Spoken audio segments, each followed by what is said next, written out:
Pnawn da, a croeso i'r oedfa pnawn yma. Chi fel Emyr sy'n yn Harwen ni, a ni'n mynd o bendydd Duw ar Emyr wrth fy wneud hynny. Roswch chi gael paned a sgwrs ar y diwedd, ac yna mae coeddiadau yr wythnos, mae cwrgweddi yma nos Fawrth, paned y sgwrs wedyn bore di Mercher, ac yna mae clybiau yn ail ddechrau di Gwener. A'r lleoliad yw neuadd Parc yr Heath, felly ywch chi fwy o fanylion yn ystod yr wythnos ynglyn â sut mae cyrraedd y lleoliad newydd. Sim brecwast merched bore dydd Sadwrn, a hynny yn rhannol achos mae cynadledd yr WLF, yr World Leadership Forum, nes mlaen yn y mis. A'r teitl y cynadledd, Loving God with Heart and Mind. A mae yna ddigwyddiad yn yr New House County Hotel, mae hynny ar nos Iau, 6 o fis Medi. Mae'r dysgwyr yn cwrdd bore dydd Sadwrn yn yr hub yn Rwbeina, ac yna blaen rybydd 5 o Hydref, mae yna gwrdd aelodau ar ddydd Sadwrn cyntaf mis Hydref. Fel yr Rodri'n gweud bore yma, mae'r hynuriad y gwrdd nos Fori, felly os yna rhywbeth byddwch chi'n hoffi ni i drafod, dewch ato ni heno i gael gair gyda ni. Gasgen y mis ar gyfer gwaith Tom Aneris King. Ac yna sy'n nesaf, ni'n disgwyl os dyw ei mynd Ifion Perkins, sydd yn weinidog yn noddfa, Bodyddiles, a eglwys arall pen yr heol, fi'n cedi yn y cyffiniau yna yn agos i Gorseinon. Felly, edrych ymlaen i fod dan i weinidogaeth ei wythnos nesaf. Fydwch ni weddio.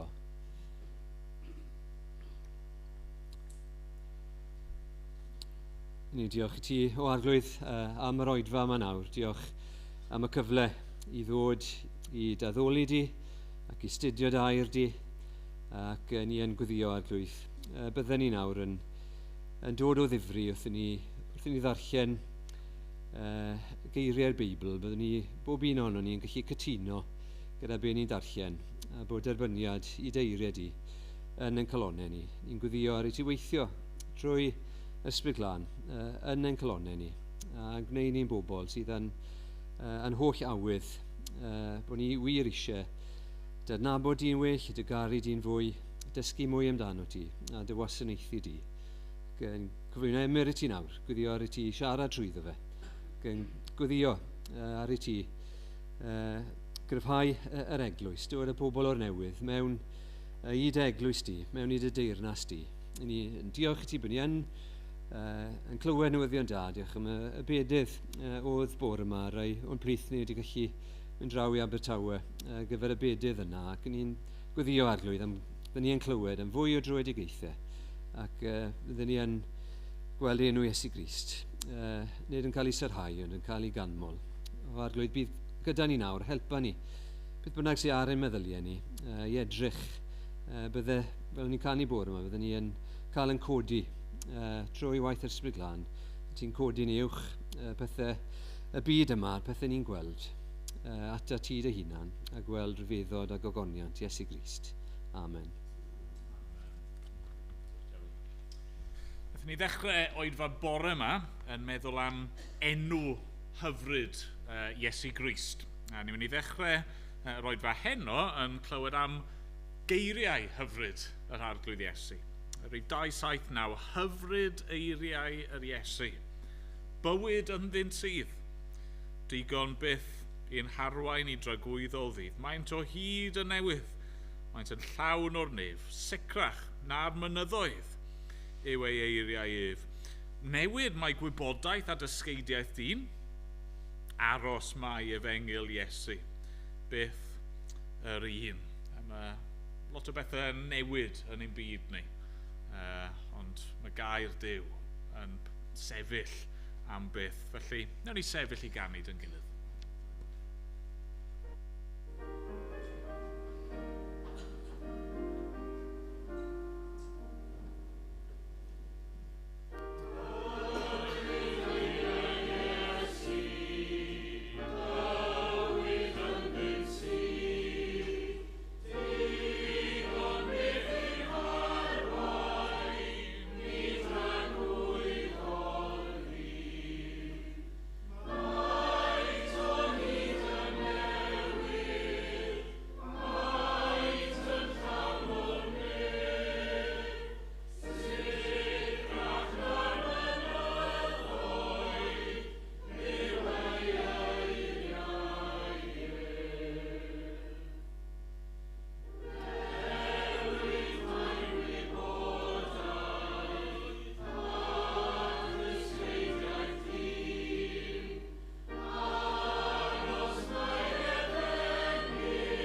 gair Duw yn hyfryd, mae gair Duw yn sicrach na'r mynyddoedd.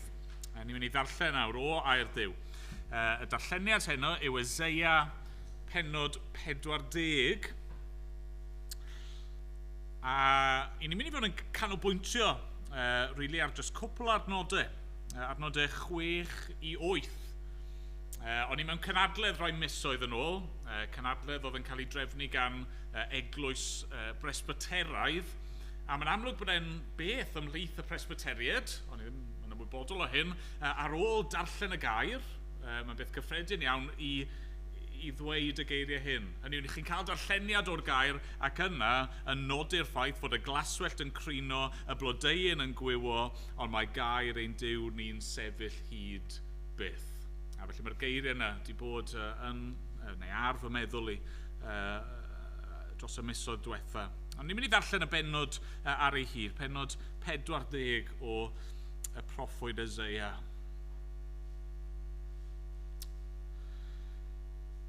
Cysurwch fy mhobl. Dyna a ddywed eich Duw.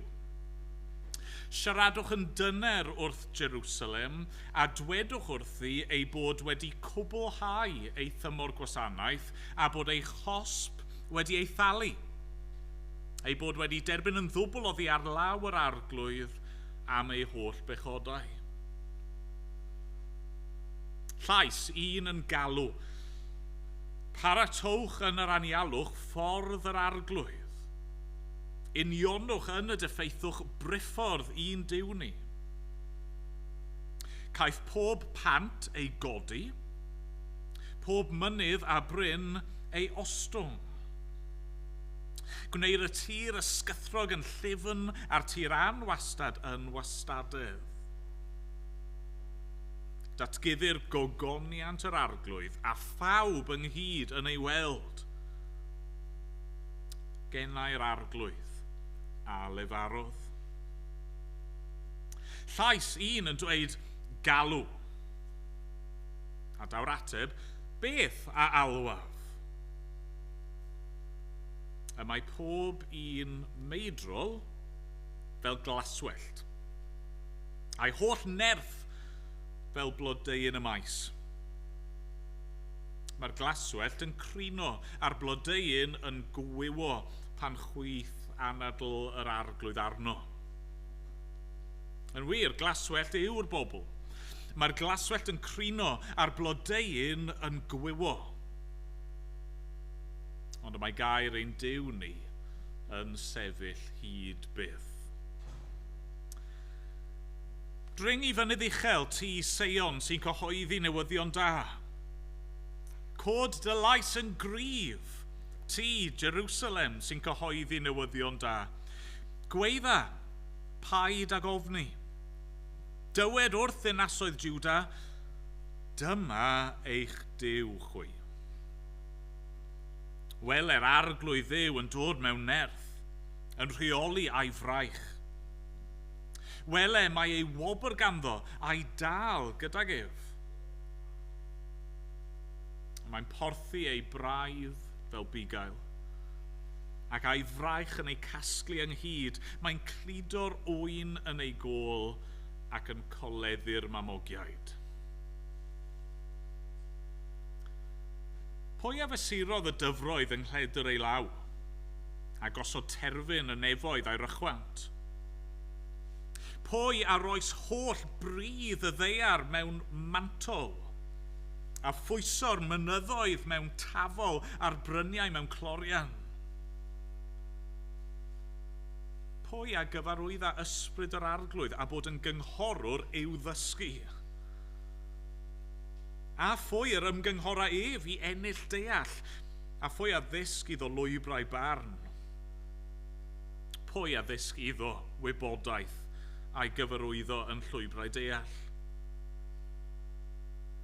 Y mae'r cenhedloedd fel defnyn allan o gelwrn, i'w ystyried fel man lwch y cloriannau. Y mae'r ynysoedd mor ddibwys a'r llwch ar llawr. Nid oes yn Lebanon ddigon o goed i roi tanwydd na digon o anifeiliaid ar gyfer poethoffrwm. Nid yw'r holl genhedloedd yn ddim gereifron ef. Maent yn llai na dim, ac yw hystyried yn ddi-ddim. I bwy yn tei y cyffel y bwch ddew? Pa lun a dynwch ohono a'i delw? Crefftwr sy'n llunio honno, ac eirich yn ei gor-eiro ac yn gwneud cadwyni arian iddi. Mae un sy'n rhy dlawd i wneud hynny yn dewis darn o bren na ffydra, ac yn ceisio crefftwr cywrain i'w osod i fyny'n ddelw na ellir ei syflyd. O'n i wyddoch? O'n i chlwsoch? O'n i fy negwyd i chwi o'r dechreuad? Ond nid ydych wedi ymgyffred sylfaenau'r ddaear, y mae ef yn eistedd ar gromen y ddaear. A'i thrigolion yn ymddangos fel locustiaid. Y mae'n teulu'r nefoedd fel llen ac yn ei lledu fel pabell i drigo ynddi. Y mae'n gwneud y mawrion yn ddiddyn. A'r rheolwyr y ddaear yn dryblyth. Pryn ei bod wedi ei plannu na'i hau, pryn bod ei gwraidd wedi cydio yn y pridd, nag y bydd ef yn chwythu arnynt a hwythau'n gwywo, a chorwynt yn ei dwyn ymaith fel is. I bwy yn te y cyffel y bwch fi, tebyg i bwy, meddai'r sanct. Codwch eich llyged i fyny, edrychwch pwy a fi'n creu'r pethau hyn. Pwy a fi'n galw allan ei llu fesul un ac yn rhoi enw i bob un ohonynt. Gan faint ei nerth a'i fod mor eithriadol gryf, nid oes yr un ar ôl. Pam y dywedi o Jacob ac y llyferi o Israel cuddiwyd fy nghyflwr oddi wrth yr arglwydd, ac aeth fy hawliau o olwg fy nyw. O'n i wyddost? O'n i clywaist? Duw tragwyddol yw'r arglwydd, a greodd gyrrau'r ddaear. Ni ddiffygia ac ni flina, ac y mae ei ddeall yn anchwiliadwy. Y mae yn rhoi nerth i'r diffygiol, ac yn ychwanegu cryfder i'r dirym. Mae'r ifanc yn diffygio ac yn blino a'r cryfion yn syrthio'n llipa. Ond mae rai sy'n disgwyl wrth yr arglwydd yn adennill ei nerth. Y maent yn magu adenydd fel eryr, yn rhedeg heb flino, ac yn rhodio heb ddiffygio. Amen. Diolch i Dduw am ei air. Ni'n mynd i ganu gyda'n gilydd. Can sy'n gofyn rai o'r un cwestiynau. Mae'r arglwydd yn gofyn fan hyn. Pwy all ddal y moroedd yn ei law? Pwy all gyfri pob un gronyn baw? Neb ond Duw ei hun. Nawn ni sefyll i ganu mawl dy'n gilydd.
Jyst i rannu gyda chi, ges i y fraint pnawn yma i fynd at digartref yn Tabernacl. Mae yna griw bach o'n haelodau ni wedi bod yn gweini yn ffyddlon dros y blynyddoedd. Ges i y fraint yna i fynd heddi. Nes i ddim lot o weini, rhaid fod yn onest. Ond oedd yn hyfryd bod yna a yn eitha diflas bod yna. Achos chi'n teimlo, sut ydych chi'n cyrraedd y bobl yma? A sut ydych chi wrth sgwrsio gyda nhw? Sut ni lli cael nhw a rhannu'r efengyl gyda nhw.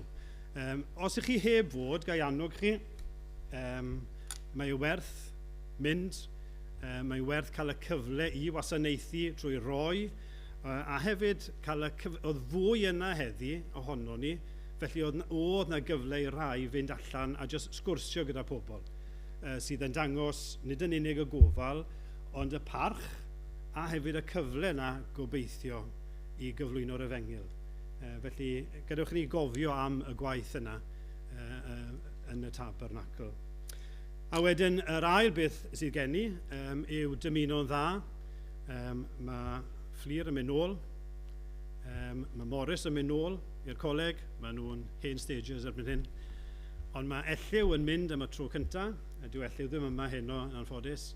A mae Rodri yn mynd hefyd, ac mae'r ddau yna mewn un ystyr yn gadael ni am gyfnod, ac i chi fel deulu, ac i Rodri fel unigolyn, ac i Elliw yn ei absynoldeb, sicrhau i chi byddwn ni'n gweddio amdano chi. Fi'n credu fod ni'n rhoi llyfr i bob un sy'n gadael. Mae Emyr wedi rhoi i Elliw, Rodri ti'n cael un heno. A ni'n gweddio bydd y llyfrau yna'n fendith iddyn nhw, ond maen nhw'n mynd gyda'n gweddiau ni. Ac ni'n gweddio bydd ydi Rodri'n setlo yn fuan yn y coleg, yn y cwrs a hefyd mewn eglwys. Ond i sicrhau byddwn ni yn gweld colled chi. Fi'n gwybod byddwn ni'n gweld colled Elliw a Rodri fel cymdeithas a hefyd yn yr eglwys, yn y clybiau, yn yr ysgol Sul hefyd. Felly ni'n parhau i weddio amdani nhw. Gadewch ni weddio. O Dduwyn Tad, ni'n diolch dy fod ti yn arglwydd ar bob peth ac ar bob un. Ac mae bychan iawn i ni pan ni'n meddwl amdano ni'n hunain yng nghyd-destun Cymru, yng nghyd-destun Prydain, yng nghyd-destun Ewrop, yng nghyd-destun y byd, yng nghyd-destun y bydysawd, mor fach i ni. Ac eto arglwydd, diolch fod gen ti ddiddordeb ym mhob un ohono ni. Ac o arglwydd, ni'n diolch i ti am y cyfle i wasanaethu prynhawn yma gyda rhai digartre. Rhain sydd yn teimlo yn ddigon di-werth. Llawer un ohonyn nhw heb ryw obaith o gwbl. Ac ni'n gofyn arglwydd y bydd ydi'n trigarhau wrth yr unigolion yma. Hyd yn oed prawn yma byddwn nhw'n gweld gweithredoedd da Cristnogion ac yn dyganmol di. Bydd rhai ohonyn nhw hyd yn oed yn dod ar draws dy air di, sydd yn air trygwyddol. Ac y bydden nhw o Dduwyn Tad yn dod i wybod am y gobaith trygwyddol. I ni teimlo mor wan i wybod beth i ddweud wrthyn nhw arglwydd. Dyro ddoethineb i ni, dyro gyfleon i ni, i rannu'r efengyl a y bobl hyfryd yma. Ni'n gweddio arglwydd hefyd dros ein gilydd ac yn cyflwyno. Rhai fydd yn mynd nôl nawr i'r coleg. Ni'n gweddio arglwydd y bydd wedi gyda Fflir. Wrth iddi wynebu y blwyddyn ola nawr y bydd hi'n cael yn erth gen i ti, bydd hi'n gallu gwneud ei gwaith gorau gallith hi, bydd hi'n gallu cyfrannu i'r undeb Gristnogol ac i'r eglwys, bydd hi'n ei bendithio hi. Ni'n gweddio'r un peth dros Morris, a bydd hi gyda fe yn bath, a bydd hi'n rhoi pob nerth a doethineb a cyfleon iddyn nhw i rannu'r efengyl ag eraill. Ni'n cyflwyno yn arbennig i ti nawr Elliw a Rodri wrth iddyn nhw fynd o'i cartre i'r coleg. Ni'n gweddio bydd hi'n mynd o'i blaen nhw arglwydd ac yn paratoi ffordd ar eu cyfer nhw, yn eu cynnal nhw, bydden nhw'n setlo yn fuan, bydden nhw'n mwynhau yn Exeter, bydden nhw'n mwynhau y cwrs, bydden nhw'n gwneud ffrindiau da, ond ni'n gweddio yn fwy na dim byd, bydden nhw'n ymwybodol iawn o dy bresenoldeb di. Bydden nhw arglwydd yn dod i dy garu di, ac yn dod i dy garu di yn fwy ac yn fwy. Bydden nhw'n cael gweinidogaeth o fewn eglwys, bydden nhw'n setlo mewn eglwys ac yn cael ei bwydo, bydden nhw'n fendith yn yr eglwys yna, bydde di'n defnyddio nhw yn yr undeb Gristnogol arglwydd ni'n cyflwyno ddau annwyl yma i dy ofal di. Gweddio bydd y di'n ymwneud â nhw, ysgweli di fod yn dda. Diolch am y blynyddoedd ni wedi cael gyda nhw, am y mwynhad a'r llawenydd maen nhw wedi dod i ni, a'r bendithion maen nhw wedi bod i ni. Gweddio arglwydd y bydd di yn ei bendithio nhw nawr ac yn ei cynnal nhw ac yn ei cadw nhw ysgweli di fod yn dda. Diolch bod ni'n gallu cyflwyno'n gilydd i dofal ac wrth ni feddwl am yr oedfa yma nawr. I ti'n gwybod beth yw angen bob un yma, a mae dy air di yn air ni wedi clywed, yn air sydd yn aros am byth, ac yn air sydd yn ddigonol i bob sefyllfa, ac i ti'n gwybod beth yw yn sefyllfa ni heno. A ni'n gofyn nawr y bydde di'n siarad â ni trwy y gair, fel y byddwn ni'n cael ein tynnu yn nes ato ti. Arglwydd ni'n cydnabod, yn cyffesu, ni'n cael ein tynnu gyda pethau y byd yma. Helpa ni nawr i hoelio'n sylw arna ti, ar dy air ac ar ein gwaredwr Iesu Grist. A hynny i gyd gogoniant a chlod i dy enw mawr di dy hun. Amen. Gwydio. Yn falch bod wedi gofyn i Gwydio wneud hynny. Ni'n mynd i ganu efo'n gilydd o Cwmpawd 2, rhif 13. Mae'r testyn heno'n sôn am anadl Duw, effaith anadl Duw, a gair Duw. Mae'n gallu dynistrio, mae'n gallu dod â bywyd. Ni'n mynd i ganu nawr a gweddio anadl a anadl yw'r, llanw fy mywyd i. Fel bydd o'n hariad i am gwaith yn un ar eiddo ti. Ac ymlaen, o'n i sefyll i ganu.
Nes i ddechrau y bregaeth bore yma yn cyfeirio at rhywbeth na ddigwydd 20 mlynedd yn ôl.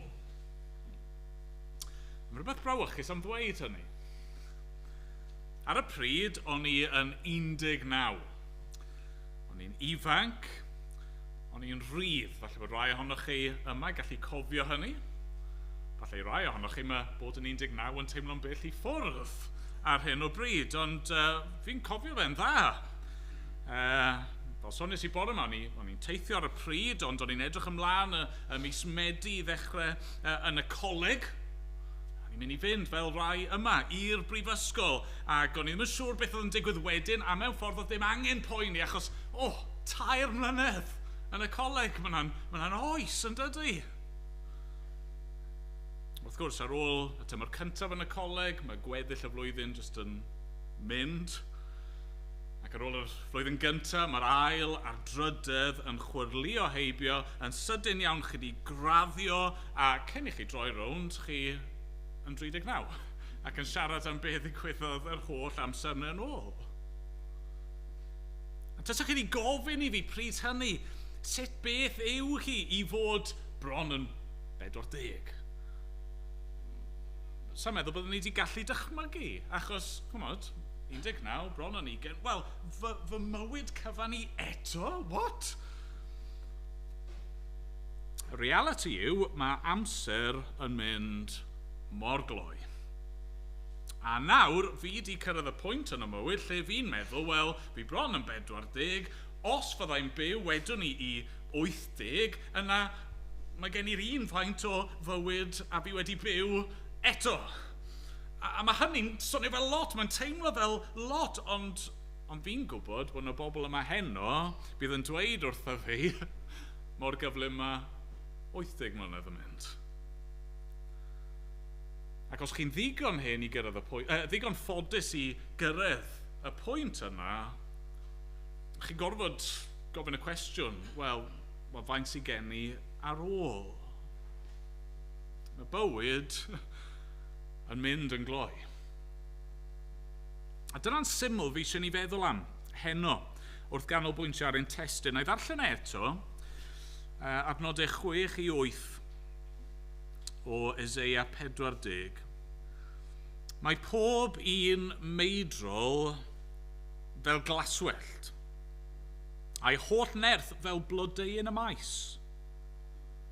Mae glaswellt yn crino a'r blodeuyn yn gwywo pan chwyth anadl yr arglwydd arno. Yn wir, glaswellt yw'r bobl. Mae'r glaswellt yn crino a'r blodeuyn yn gwywo. Ond mae gair ein Duw ni yn sefyll hyd byth. A'r neges i dyfu ni heno hyn, mae bywyd yn fyr. A felly mae'n rhaid i ni roi'n gobaith ni yn y man cywir tra bod amser gennym ni.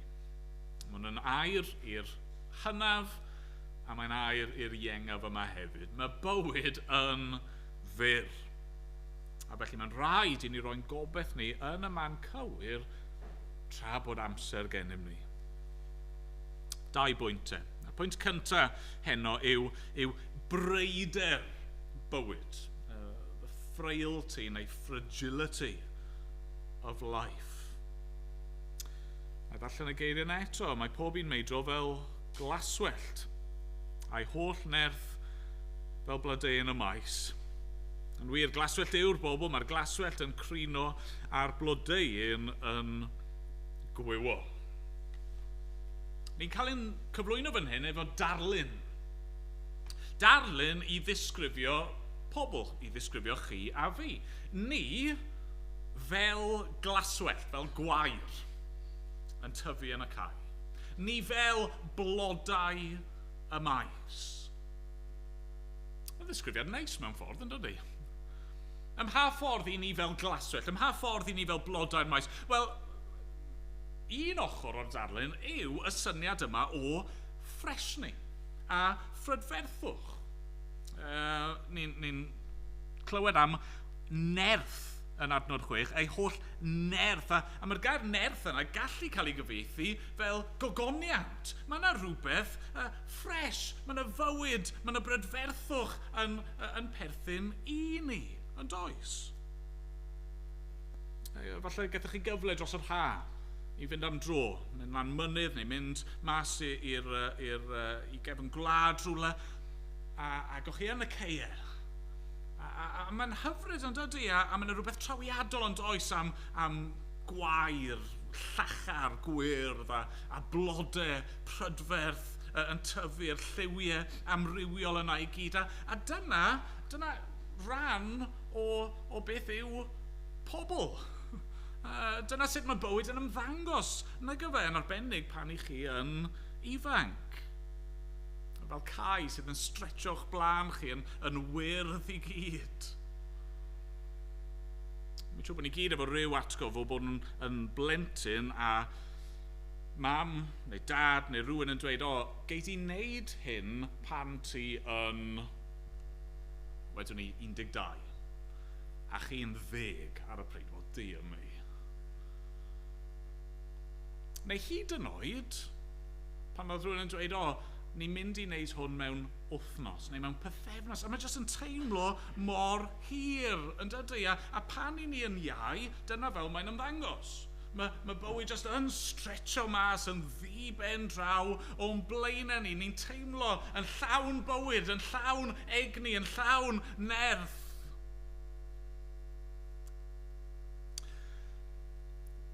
Mae rhywbeth yno ni sydd eisiau hynny fod yn wir, am byth. Mae llyfr yn y Beibl, llyfr y Pregethwr, yn dweud fod Duw wedi gosod tragwyddoldeb yn ein calonnau. He's put eternity in the hearts of men. Hynny yw, mae wedi creu ni fel hyn, mewn ffordd. Mae'n gwneud synwyr nag yw chi'n cofio nôl i hanes y creu, mae Duw yn creu Adda ac Efa, ac chymod petai Adda ddim wedi anifuddhau, tasa fe ddim wedi pechu, be bydde wedi digwydd? Wel, ni'n dyfalu, y tebyg yw, bydde fe wedi cael bwyta o pren y bywyd a byw am byth. Dyma sut i ni wedi cael ein creu. Mae yna rhywbeth annaturiol am farwolaeth. Mae'r marwolaeth wedi dod mewn i'r byd oherwydd pechod, oherwydd fod rhywbeth wedi mynd yn anghywir yn y byd. A felly fel pobl, i ni eisiau byw am byth, i ni eisiau osgoi marwolaeth, ac am gyfnod, mae'n teimlo fel petai hynny mynd i ddigwydd. Ni methu dychmygu mynd yn hyn. Ni methu dychmygu bod â wrinkles. Ni methu dychmygu methu neidio. Neu angen help i fynd lan a lawr grisiau, neu methu darllen yn iawn. Mae'r pethau yna ddim, beth y byth digwydd i fi. Ond wrth gwrs mae yn digwydd i ni. Mae'r blynyddoedd yn diflannu. Mae'r pethau i ni yn ymddiried ynddyn nhw yn dod i ddim. Mae'r pethau sydd yn ymddangos mor bwysig am gyfnod yn diflannu. Chi'n ffeindio chi'n yn fwy ac yn fwy cyson yn dweud, lle mae'r amser di mynd? A chi'n gweld, dyna yw ochr arall y ddarlun. Ydy mae glaswellt a blodau'r maes yn cyfleu rhywbeth sydd yn llawn bywyd, yn llawn ffresni, ond mae e dros dro. Mae'r glaswellt yn crino, a'r blodeuyn yn gwywo pan chwith anadl yr arglwydd arno. Yn wir, glaswellt yw'r bobl. Mae'r glaswellt yn crino, a'r blodeuyn yn gwywo. Mae'n y sicrwydd i hyn ond oes. Mae'n rhywbeth bregus, rhywbeth byr am fywyd. Mae pob un meidrol, mae'r gair meidrol yna, mortal, mae'n bwysig yn dydi. Dyna pwy ydyn ni nawr. Fel pobl sydd wedi syrthio, fel pobl sydd wedi pechu, fel rai sydd wedi anifuddhau i Dduw, mae bywyd yn dod i ben. Pam? Oherwydd mae anadl Duw yn chwythu arno ni. Mae cosb Duw am bechod yn ein gwynebu ni. A mae hyn yn effeithio pawb. Does dim dianc rhag hyn, os e? Dwchwch ar adnod 23 a 24 am munud. Mae'n gwneud y mawrion yn ddiddyn, a rheolwyr y ddeiar yn dryblydd. Pren ei bod wedi ei plannu'n ei hau, pren bod ei graidd wedi cydio yn y pridd, nag y bydd ef yn chwythu arnynt, a hwythau'n gwywo, a chorwynt yn ei dwy'n ymaith fel is. Dim os pwy ydych chi, dim os pa mor gyfoethog i chi, pa mor bwerus i chi, pa mor gryf ydych chi. Yn y diwedd, yr un peth i ni gyd yn mynd i'w wynebu. Mae'n y gerdd enwog, bydd Rodri'n offi hwn. Enw'r gerdd, Ozymandias, gan y bardd Saesneg Shelley. Mae ddim darllen y gerdd i gyd. Mae'r gerdd yma mae'n dechrau, I met a traveller. Mae'n Shelley'n sôn am gwrdd efo rhywun sydd wedi bod yn teithio'r byd a wedi bod mas yn yr anialwch a wedi gweld olion hen gerflun, hen statw enfawr. Mae'n just ar hyn o bryd, just two vast and trunkless legs of stone, ac ar eu pwys nhw, mae hen ben y cerflun.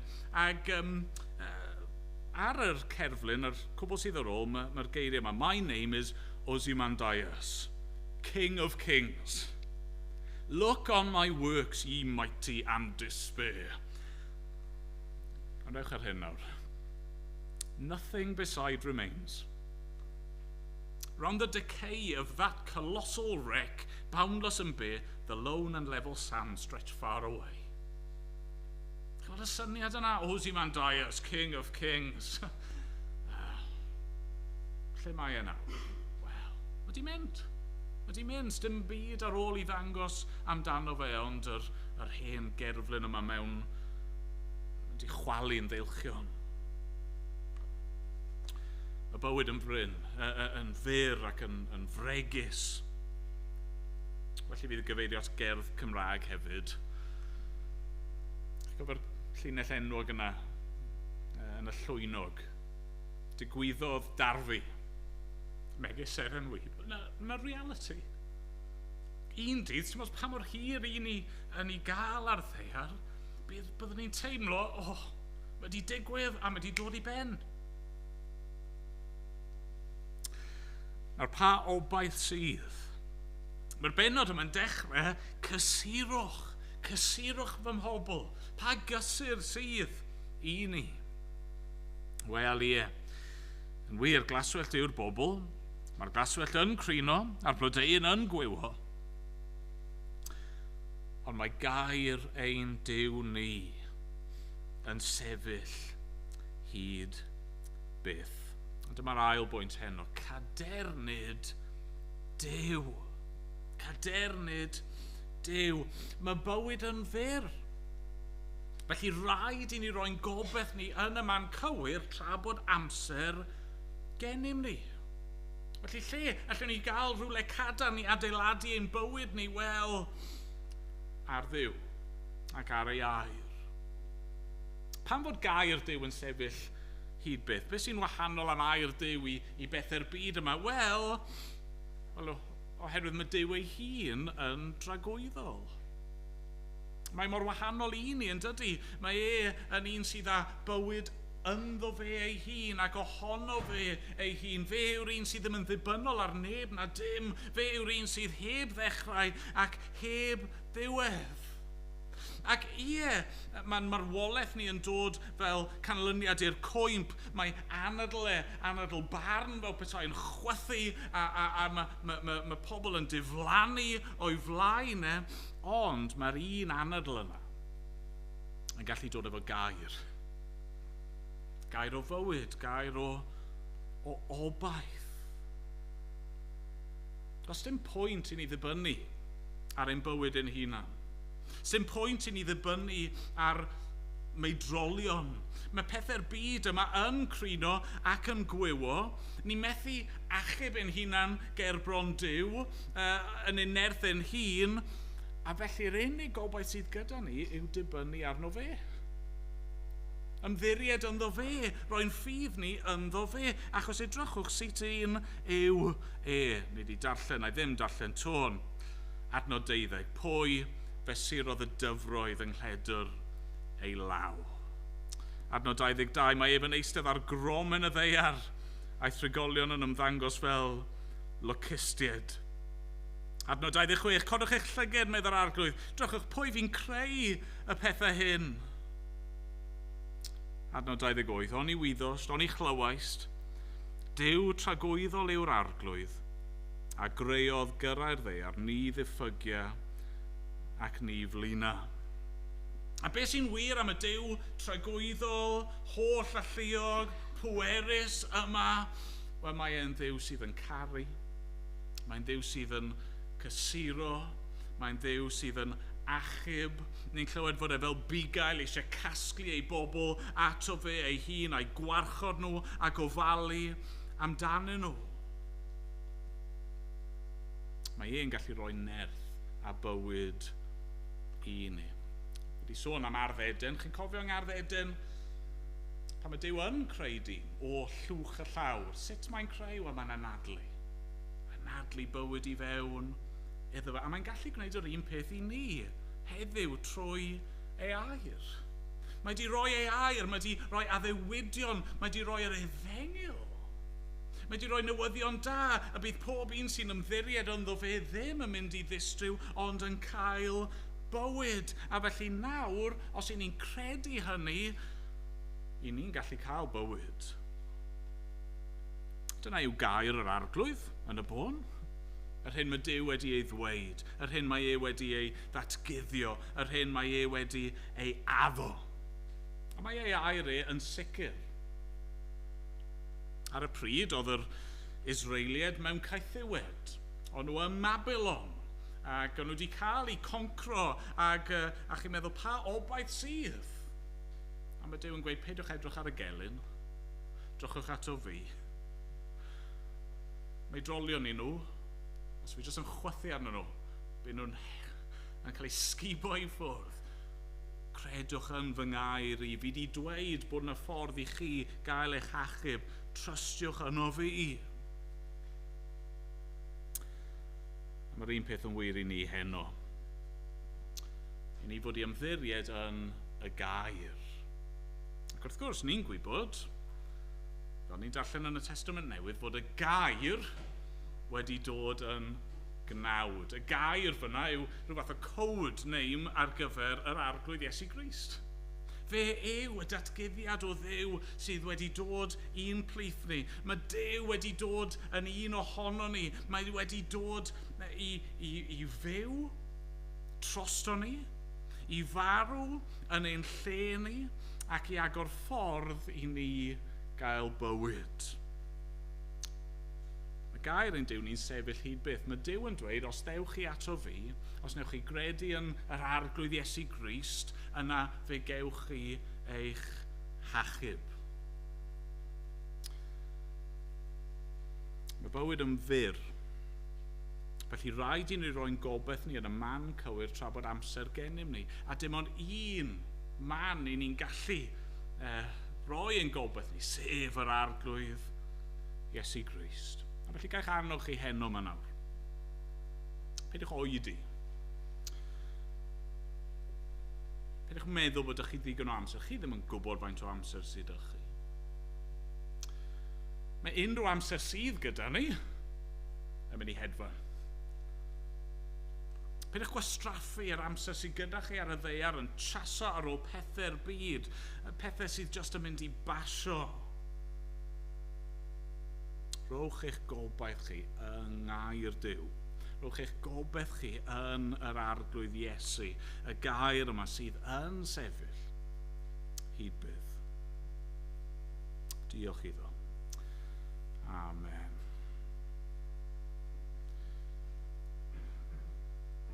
Amen. Ni'n mynd i ganu o'r atodiad wrth i ni orffen. Rwyf 57.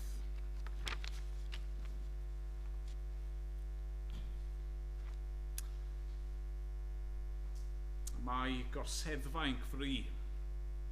Uwchthronau disglau'r dyn. Y man lle daw y ffyddlon rai rhyw ddydd cyn hir. O flaen yr oen cawn fyw, hon yw addewid Dyw. Calonau ffydd erbynian tras cawn weld ei wedd. Nawn ni sefyll i ganu.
dy fendithio ath gadw.